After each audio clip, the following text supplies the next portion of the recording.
coach Nate Oates created the Hard Hat Award, given to the player at the end of each game right here.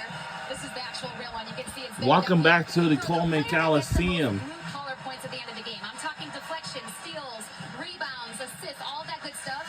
And the number one player right now leading the team with 8 awards is Mo Diabate. Despite only averaging 14.5 minutes a game, his impact is absolutely undeniable. And to give you some perspective, Dan, Grant Nelson has won it 7 times, and he averages more than 10 extra minutes a game. But I will say, he already has 4 offensive boards today, so he might get it tonight. Jess, thank you. He's a winning player. He makes plays that help teams win games. He's got a bloody lip. I don't know if you get a hard hat point for having a bloody lip, but he's got that as well. And in his last game, he showed a lot at the offensive end as well. You don't get the hard hat for the offense, but Nate Oates was thrilled to get the offense from Diabate. He went 8 for 9, made 3 threes, scored 22 points in 23 minutes against Vandy a few weeks back. He's got some offensive ability. I'm sorry, made 3 threes this week in a game against Texas, 22 points in January against Vandy. Considering, as Jess said, Jay, the number of minutes he gets, he is really a huge contributor on this team. Excellent defender, but he just makes winning plays on the floor, and the team operates at a higher level when he is on the floor. And he reminds you a little bit of Herb Jones in the early years at Alabama, and he's got that kind of potential. And now he's knocking down 3-point shots. You know, he's a lefty. It takes him a little while to wind it up, but he's making them when he's open. And speaking of 3-point shots, Alabama hasn't made one yet, and they shoot a lot of them. They average better than 10 made threes per game, but they're 0 for 6 from 3-point range so far. Key word there is yet. They're going to make some, and when the lid comes off, Alabama can knock down shots in a hurry. They made 17 of them in 29 attempts Tuesday night in Austin, scored 103 points against the Longhorns. You say Herb Jones and all that. He's on camera.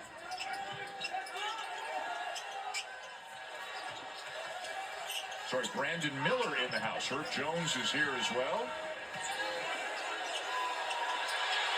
Turnaround, did he get it off in time? Didn't hit the rim, so it doesn't matter. And a shot clock violation on Alabama. Auburn is doing such a good job of guarding the ball and staying in front. Early on in the game, Alabama really attacking the paint and getting into the paint. But the last several possessions, it has been much more difficult for Alabama. They've got to move the ball a little bit better. You're not going to be able to attack the defense. Auburn's trying to show Alabama more bodies than they do gaps or wood. And the last few possessions has been very effective. Auburn 13 quad 1 wins. Nobody else has more than 8.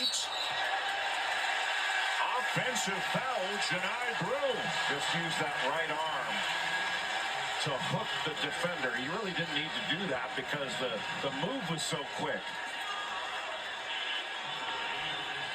Just caught Cliff Amore right in the back with that right arm. And first of all, you know, it's a switch of a pivot foot, but he did it so quickly, the referees don't call it. Broome 10 points in the early going. Auburn has led throughout.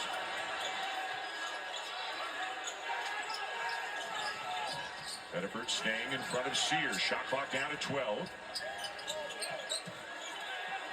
And cross court now Holloway. Darian Reed back from a leg injury. Has missed 6 of the last 8 games, but he's in there right now for the Tide. The 3 won't go for Cliff Amore. Had to shoot it. The time was going out on the shot clock, but that's not the shot they want from Cliff Amore. That's his first 3-point attempt of the season, Jay said, because the clock was winding down. Pettiford kept it alive, but now it's numbers for the Tide. And the foul on Miles Kelly. Alabama wants to get the ball down court quickly, shoot in the first 10 seconds of the shot clock before a defense can get set. They haven't had many opportunities in this game, largely because they've been taking the ball out of the net. But when they can get it up court and score quickly, that's their game. So Reed at the line for Alabama knocks down the first. Coming up next on this great day of college basketball action next on ESPN, it will be North Carolina and Syracuse. You talk about a couple of programs in desperate need of a win, and then back into the SEC, Kentucky. Next man up philosophy right now. They are down some key players there in Austin to take on the Horns. We saw Kentucky beat Tennessee on Tuesday. Tennessee beat Vandy earlier today in a game in which they trailed by double figures. Just another day in the SEC that has had such an incredible season. Broom the screen, frees up Kelly. Still loose.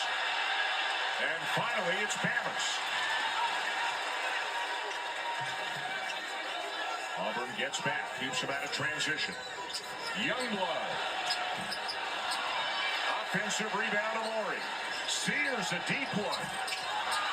And they still don't have a made three. Holloway. Got it. Got it.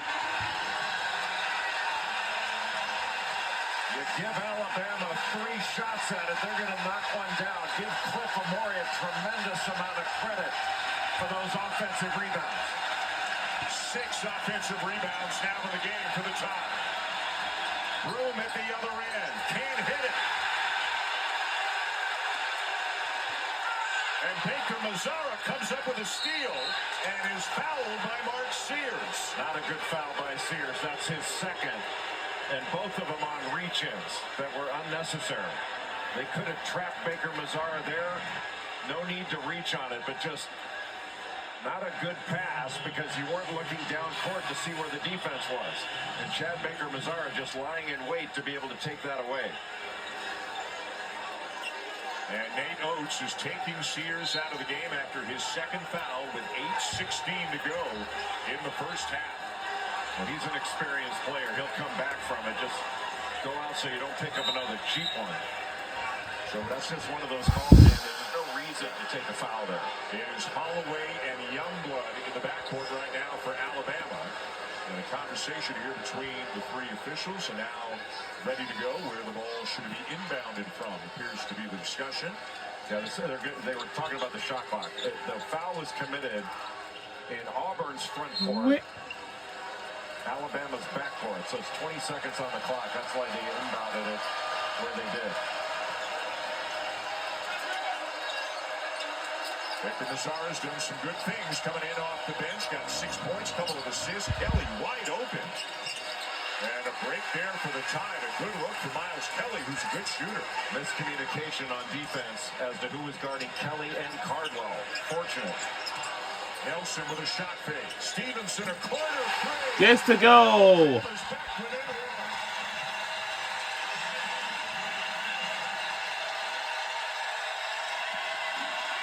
Darren Stevenson's coming off a 22-point game against Texas where he had 4 or 5 from 3.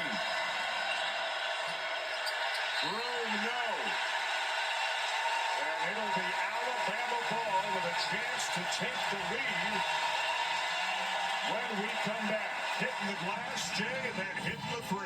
Cliff Amori, the transfer from Rutgers, a Big Ten all-defensive player, gets 2 huge offensive rebounds. His activity led to this open 3 from Aiden Holloway to take the lid off.